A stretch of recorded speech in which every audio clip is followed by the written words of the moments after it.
Hey guys, it's me, Marquita. And you see that? I thought I'd show y'all this. I was trying to make a cozy for my coffee. Now I know you're like, okay, it's trying, and it is. She almost there. Giggle, giggle, giggle, laugh, laugh, laugh. No, that was cringe, Kita. Anyhow, so I was in the middle of making this with my favorite size, G. Or I know, hold on, come on, focus.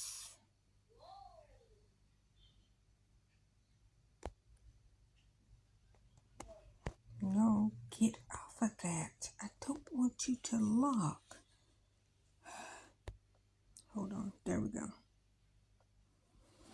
Anyways, I think Canada's G is a 5.5, if I'm not mistaken. I don't know, but that's what we are here in the United States. Um, you know what? I think I might got one from somewhere else. My point of it is, I was making this for my cup of coffee, and as you can see, I'm almost done with my coffee. So I was making it while my coffee was hot, but now that I can pick it up, it's like my brain is like, you know what? I don't really want to make that anymore. That's how my head works. As y'all can see, I can talk today. Let me see. This is a 3 millimeter, but they don't say what size hook it is. Which I literally do not use this one.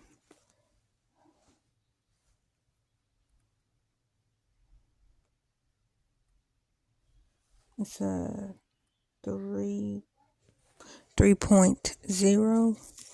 I also have, if you can see, at the bottom of this bag, got like 2 other needles down there and some stitch holders.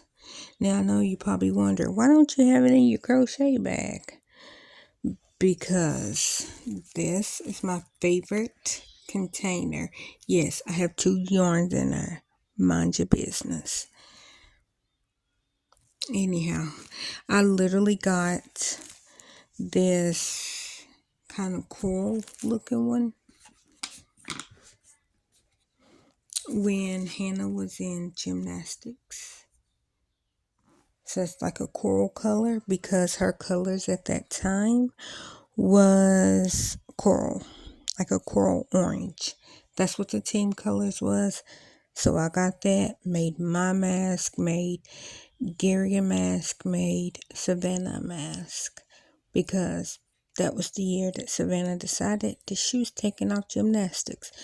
Then Gary got sick, so we had to take Hannah out because I can't drive. His sickness was cancer. We thought that he was going to get surgery in August of 21. He got surgery. Like, he went through chemo August. No, we found out August of 21. He went through chemo September and October. He was supposed to have surgery in November, where he didn't have the esophageal surgery until March of 22. Which, I mean, basically, come on, where does freaking that come from? Get out. You are not welcome here. So he got the esophageal surgery March of 22. So he's been cancer free for a year, and we need to celebrate. And you know what? I got a little bit of extra money, and I'm going to get him a cake. I'm going to order him a cake. I got to whisper because he's in the other room. But I need to remember what day specifically it was. And then we're going to celebrate a year of him being cancer free. I didn't forget because he's still recovering. Y'all seen how thin he is. He's like 110 pounds now. When me and Gary first met, he was 260 pounds. And then he probably got up to like 270. Then I got on the diet and I lost weight, and by default he lost weight because we were eating more protein, felt out that that's what helped. Then he was diagnosed with type 2 diabetes, and then we found out that he like when he ate meat and when he drank real sugar, his blood sugar was fine. But then when he did the sugar substitute, it ran his blood sugar up. And like we told the doctors, and they go, no, you're just mistaken. And so we were like, okay, fine. So he went in the hospital and for testing. And he told me, he goes, okay, so they did a blood test with no sugar, a fasting blood sugar. Blood sugar was a little elevated, but that's because he haven't ate. So then what they did was they said, okay, here's a sugar substitute drink. His blood sugar was sky high. He went back the next day, still a fasting thing, and they gave him a sugar drink, and his blood sugar actually was lower. Both of them was fasting. And when he was in the hospital, when he had pneumonia, they seen that because they were like, "Oh my gosh, your blood sugar's 400." He goes, "Because y'all keep giving me sugar-free drinks, and y'all keep giving me insulin shots." He goes, "That works against me." He goes, "If you would give me a regular Dr. Pepper," because that's his drinking choice. He's like, "I guarantee it'll go down." So they were like, okay, fine, whatever. Like a doctor had told me to my face, we don't like for you to tell us what you want. Okay, well, I know my body. I know me. And I know what works for me, not what works for the book, what works for me as a person. Anyhow, I'll tell you that story if my phone lets me. But so they seen that it was sky high, and he's like, I don't want any more shots. They didn't give him any more shots or anything, and they literally gave him a regular Dr. Pepper, and it went from 400 down to 150, like within like an hour or two. And then he's like, if you would give me meat, because they was like, no, meat's not meat. The protein is just going to make your blood sugar higher. Gary says, give me meat and regular sugar. They did that, and I think it got to like 130, which they're like, oh my gosh, that's normal range. Yeah, because I know my body. They go, well, it's probably the shots that we gave you yesterday. But before you gave it to me, my blood sugar was in the 400s. Why would it work coincidentally when you give me meat and when you give me regular sugar? Like I told you how my body works, not how the body in the textbooks works. Now that don't mean that works for everybody, but that works for his specific body. My story. Okay, y'all know I have pseudotumor cerebri, and my headaches are in my eye. Anyways, now it's like my whole head because I had the brain surgery. Anyways, I digress. So, before my brain surgery, like I think it was maybe a year before that, nope, because I did not have the girls. So I didn't have any kids when this happened. And I told, like I went to the emergency room and they gave me some medicine for cluster headaches. And then they gave me pain medicine. Well, by default, I went to my primary care doctor. And the doctor that I went to, he is now retired. And at that time, because I was going to the doctor, I was going to my primary doctor because I told the emergency room, can you just do a spinal tap? That's what helps me. I don't want any pain medicine. Just can you do a spinal tap? And then they said, well, there's nobody here to do a tap. And I was like, fine. They go, but if you go to your primary care doctor, he might, prescribe you a tap. And I was like, okay, fine. So I went and the very next day to go and get a spinal tap. And because it was like a walk-in appointment, I had to see his nurse practitioner, which I was fine. Didn't like her, but I was fine. I was in pain, of course, because my pseudotumor headaches last for 3 months straight. And there at the end, I was getting them twice a day. It was like when I very first got them, it was just once a day for 3 months. Then it went away for like 9 months, came back. So it wasn't like, oh, it's only in this season. It's like, it could be winter. So I can have them winter, and then I might not have them again to summer, or I can have them in spring. Like it wasn't like the time of year. Anyway, so I went in and I told her, I said, I am coming in to see if you can, order me a spinal tap, which I had to go to a different thing. Like they weren't doing it in office. And she goes, well, I see that they gave you perks. I'm going to say that. And I said, yeah, I don't want any pain medicine. I need a spinal tap because that's what helps me. I'm like, when they gave me that medicine last night, all it did was make me sleep. It didn't take my headache away. So yes, I'm asleep, but the whole time I'm still in pain because I need the water off my brain. The water is pressing on my octave nerves, which is the reason why I have a headache. And she was like, well, no, I'm just going to give you more perks. I don't want that.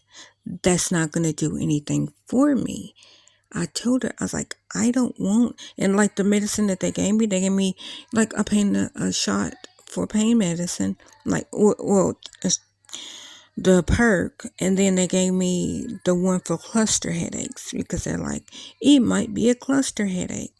Now that one took the edge off, but it didn't take it completely off. And I found out why. Because that medicine, which I can't even tell you the name of it, starting with an S, has water pill built into it. It has a fluid pill. What a coincidence. I have fluid on my brain. It's pressing on my octave nerves. Of course it's going to take the pressure off a little bit. Because for the simple fact that it has a water pill in it. Shock, gasp. Not shocked. Anyhow, so she then tells me, I'm just going to give you more pain medicine perks, and I'll give you a rotating for 9 months for the cluster headache medicine. I'm like, but if I get a spinal tap, it might take the water off and I won't need the perk, which I'm not going to take. And I don't need the cluster headache medicine. And she's like, Well, we don't like for doctors don't like for you to tell us what you want. I said, well, okay. I said, if I was coming in here asking for pain medicine, would you give me pain medicine? She goes, well, what do you mean? I said, if I walked in here and I said, I want perks or I want oxys or I want, Xannies or whatever. Well, I said perks and oxys, but I just said the real name. If I walked in saying that that's what I want, would you write me a prescription for what I want? She goes, no, I will find a substitute. Okay. So if I'm walking in asking for treatment of for my headaches that I found out works, that's not a narcotic medication, that's not a pill, because I don't like taking pills.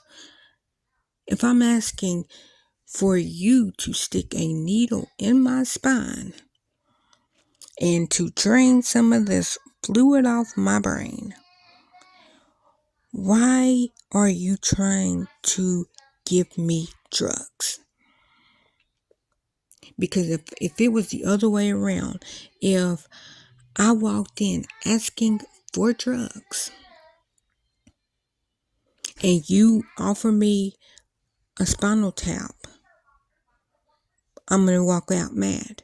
I'm walking out mad anyways because you won't even schedule a spinal tap. I don't want the drugs. And like she literally wrote the receipt. She wrote the prescription. And I said, I'm not taking that. I'm not accepting it. And I didn't take it from her.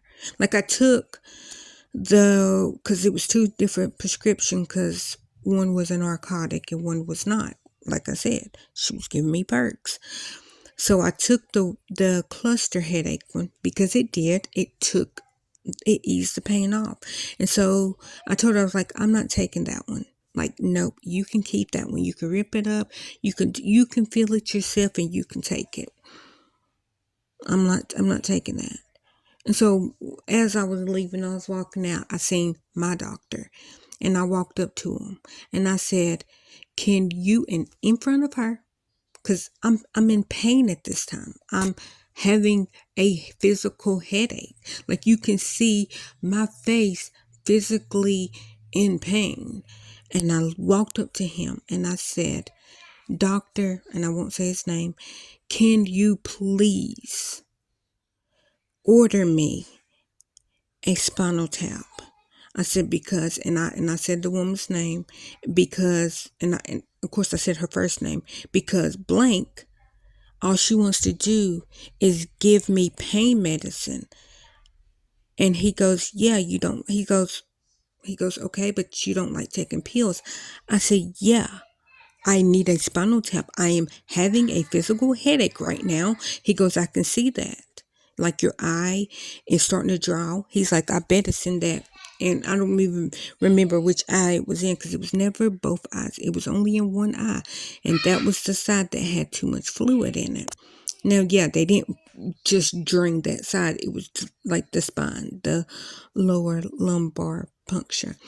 Anyways, he's like, yeah, I can see that you're having a headache. Now, she's standing right there, mean mugging me. If looks can kill, I would have been dead 30 times. So then that's when he was like, yeah, if you just need a spinal tap, yeah, okay. Literally the next day, I went in, got my spinal tap, didn't even take the cluster headache pills. Because why? I know my body. I know that you can give me pain medicine, but if the cause of the pain is not fixed, you're just going to get that pain back. Like I was telling y'all, my mouth, I know why my mouth, I know why my jaw, why my nerves are singing. Well, they're not singing now, like they're getting better. But that was because I thought, you know what? You don't got teeth. It's totally okay. But you can still chew this meat. And my nerves in my mouth was like, oh, so you thinking that your gums are now teeth. Oh, okay. So I'm gonna have to put you out of commission for about 2 weeks. You're not gonna be able to even eat an egg. Yeah, play with me if you want to. That's what my nerves said. And what makes it so bad is you don't have insurance and you don't have the money to get whatever to fix the solution. So you literally will have to be on soft soups and food until I decided that I want to go down till you unirritate me. That's all I'm saying. Like I tell you, that's why I name my body, because my body is a bitch. She has her own brain, and her and my actual brain be fighting. And who's in between that? Me, me the person. When my brain is fighting with my body, because my brain is like, I don't need sodium. Do not give me no salt. And then my body is like, well, potassium. So if you don't give me my salt, I am going to send you, I'm going to make you feel foggy. I'm going to make you be all out off balance. So then I give in. I get a little bit of sodium. Then my brain's like, oh, so you're on her side. Okay, bet. More water. Boom. Now you can't see. Well, I mean, I can see, but now you got a headache. Now you're down for the count. Okay, so you took her side because you gave her salt. And then my brain is like, okay, well, fine. Two can play at that game. Boom. I need protein. I don't want I don't want plant protein. I want animal protein. And my body's like, you evil bitch. You know I don't like animal protein. And then my brain is like, yeah, but I do. You know I don't like salt. And I know you don't like animal protein. And who is left in the middle? Me, the person. And I know you're probably like, okay, well, you're crazy. No, I'm just telling you how my body works. Because I don't like the taste, the smell, or the texture of animal protein. I like plant protein. Like if I can get protein out of something without it being animal protein, I am Gucci. The only problem with that is I have sickle cell trait. That is a blood disorder. Okay, it needs protein. And me growing up through the years, I was okay because I ate beans literally every single day for like 9 years. And I know you're like, oh, no, you didn't. Yeah, I did. I really did. Like, I lived on beans my whole childhood because my mama and my sister is a meat eater. I am not. I have never been a meat eater. So I don't like the taste, I don't like the smell, and I don't like the texture of animal protein. So I ate beans. But then I didn't know that my iron level was okay because the beans and the other plant proteins that I was ingesting was okay for my sickle cell trait. But then I got gastric bypass, which is a protein based surgery because your stomach is now smaller than it is, but your body is like, okay, I'm used to getting 84 grams of meat. Like, don't quote me on that. I'm not good with measurements. Anyways, just let me have it. I'm used to getting 84 ounces of meat a day, and now you can't hold that because your stomach is smaller. But I still need that to function. So since you're not giving me that much protein, I'm taking it from your muscles. And what is a muscle? Your brain and your heart. What does your body attack first? It attacks your muscles. Yeah, so it starts with your arms and your legs, and it slowly goes to your heart and your brain, and your body is eating itself because it's trying to survive. And if you don't replace that protein with protein, your body is literally eating itself. But because my body is a petty bitch, she's like, I know you don't like I know you don't like salt. So I'm going to drop the potassium. And then my brain is like, I know you don't like meat. So I need meat to protect myself against you. And that's why I say Roxanne is a bitch. And I did change the name of my brain. I still flub and I still call my brain Hitler only because it's evil. It's trying to fight a tumor that's not there. Like I said, I have pseudotumor cerebri, which means false tumor and fluid on the brain. That's what pseudo, false tumor, cerebri, fluid. That's what it means, if I'm not mistaken. Or yeah, cerebri is to do with your cerebellum. So false tumor brain, maybe. But I know it like means false tumor. And my brain is literally Don Caholi. Y'all let me have it. Don't correct me, but you can.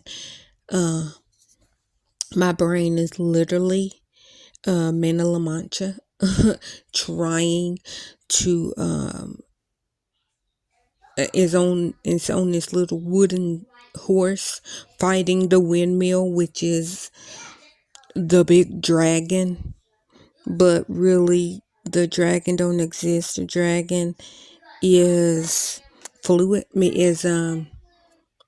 Is itself. So my brain is literally fighting the windmill because it thinks it's a big scary monster, and it's like no, there's nothing there. So you don't need fluid to protect yourself against something that's not there, because that's what it's doing. It makes extra fluid to protect my brain and to comfort my skull from said tumor. And it's like, there's not a tumor there. You're fighting an invisible tumor. Like, stop. Like, I got brain surgery, dude. Like, chill. But I only did that because I had two-year-old rambunctious little girls that are now 9. I literally got the surgery, like their birthday was that Saturday, June the 8th. I got my surgery on July the 1st. And they had me scheduled for June the 15th. And I said, nope, I do not want it before June the 28th. I said, because my girls will be 2 on June the 28th. I said, if I die, I don't want them to be sad that I died before their second birthday. So I chose to reschedule it, and they were like, well, the next available day is that Monday, which was July the 1st. And that's when I had it. It was July the 1st, 2015 at 8 a.m. They went in, did the surgery. They woke me up in recovery, told me that the surgery did not work, and I will be having surgery at 8 p.m. At 8 p.m., they woke me up and told me, okay, well, we're wheeling you back to surgery. And I said, okay. And before I went to sleep, before they put me to sleep, I always said, your daughter's name is Hannah and Savannah. Your daughters are Hannah and Savannah. That's what I was chanting the whole time. Woke up during recovery. I was like, your daughters are Hannah and Savannah. Your daughters are Hannah and Savannah. Literally. And then that one guy yelling, which I feel so bad for him because I know he was in pain. And As they gave me that morphine shot of him mean mugging me, I still was saying, your daughters are Hannah and Savannah, your daughters. They woke me up to tell me I was going back to surgery. And I was like, your daughters are Hannah and Savannah. Your daughters are Hannah and Savannah. Soon as I woke up and they were like, okay, we're wheeling you up to your room. I said, okay. And as I was on the elevator, your daughters are Hannah and Savannah. Your daughters are Hannah and Savannah. That's what I said the whole time. Because I was like, I can forget everything in my life. And I literally forgot who I was. I had no idea what my name was. But I never wanted to forget them. Never. And I have seen that happen. Like, you remember, because like my mama, she jumped out of a car. Anyways, she had no idea who she was. But she knew that she knew who I was, and she knew who my sister was. Because she literally jumped out of the car, like her head was like laying open. And she could have died. But she told the nurses, my daughter's names are Marquita and Alicia. That's what she said. She didn't, like, they were like, what's your name? And she's like, I have no idea what my name is. I don't know who I am. I don't know my birthday. I don't know anything. She's like, but I do know my daughter's names is Marquita and Alicia. That's all she knew. And then, of course, my sister, like somebody told my sister, oh my gosh, your mom just jumped out of a car. So my sister, of course, ran up there. You know, they already had the ambulance called, and she was just laying there bleeding. And so my sister was already at the hospital. She, of course, called me. I went there instantly, not even flinching. And then when I went there, she knew who I was, and she knew who my sister was. But she had no idea who she was. She didn't know anything else. She didn't know her phone number. She didn't know her age. She didn't know her birthday. Nothing. She didn't know anything about herself.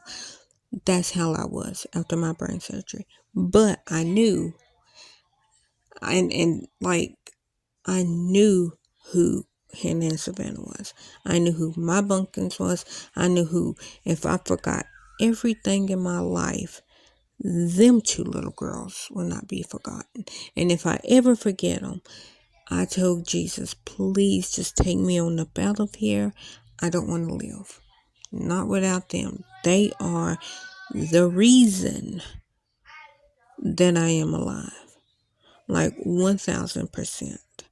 1,000,000% the reason I'm alive.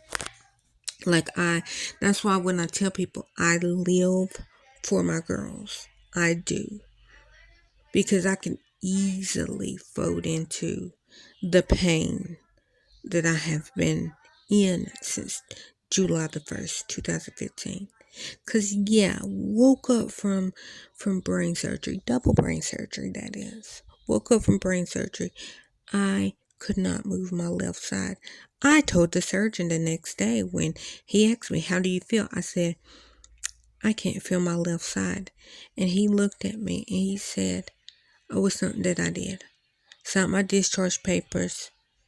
And then the nurse wheeled me down to my car. Okay. I literally, it was like, I think I was home for 2 days. I literally had no idea what a hot dog was. Or what chili was. Because Gary asked me, do I want chili on my hot dog? And I said, what? And he goes, do you want chili on your hot dog? And I said, what? He go, and then he's getting loud thinking that I don't hear him. And I said, no, I hear you. I just don't know what that is. I had no idea. Like, I knew that I knew what chili was, but you could have asked me, do you want bleach in your water? And like, same difference. Like, okay, I don't understand what you're asking me. I don't know what them words mean. And then Gary's like, okay, well, I'm taking you back to the hospital because you literally don't know what chili is. Like, and I mean, he knew something was wrong. And I knew something was wrong. So then, like I said, my girls were 2 years old, but they were still the size of 9-month-old babies, because I put them in their car seat, carried Savannah's to the car, and Gary carried Hannah.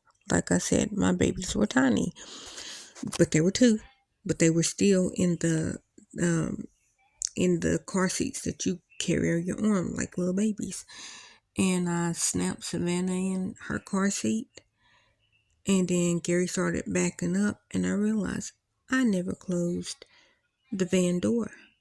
And I cried like a baby. I was like, oh my gosh, I could have killed her. Now, I still feel bad about that. And Savannah is 9.